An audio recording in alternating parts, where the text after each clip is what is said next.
ان کو دہشت گرد نہیں کہا جا سکتا، کیونکہ وہ ان کی بڑی لمبی سٹرگل ہے، کشمیر اپنی آزادی کی، کشمیر کی آزادی کی سٹرگل۔ میں بڑی سخت مذمت کرتا ہوں ہندوستان حکومت کی، ان کے اندر کوئی اخلاقی جواز نہیں ہے کہ ایک آدمی جو اتنی دیر سے سٹرگل کر رہے ہیں اور ان کو اتنی دیر جیل میں رکھا ہے، اس کو اتنی دیر ٹارچر کیا ہے، اس کو اب دہشت گردی میں سزا سنائی جائے۔ میں سارے پاکستان کی طرف سے اس کی سخت مذمت کرتا ہوں۔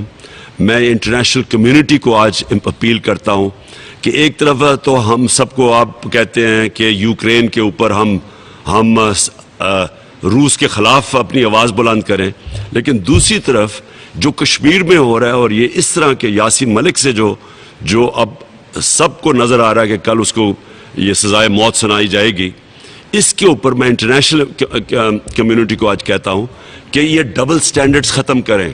ایک طرف آپ کہتے ہیں کہ ہم مذمت کریں جبکہ انٹرنیشنل قانون توڑا جا رہا ہے یوکرین میں، دوسری طرف ساری خاموشی ہے جو کہ کشمیر کے لوگوں سے، اور خاص طور پہ جو کہ فریڈم فائٹرز ہیں کشمیر میں۔ فریڈم فائٹرز کا مطلب جس طرح کہ اپنے ملک کی آزادی کے لیے جدوجہد کر رہے ہیں یاسین ملک جیسے، انٹرنیشنل کمیونٹی کو اس کے اوپر ایکشن لینا چاہیے۔ شکریہ۔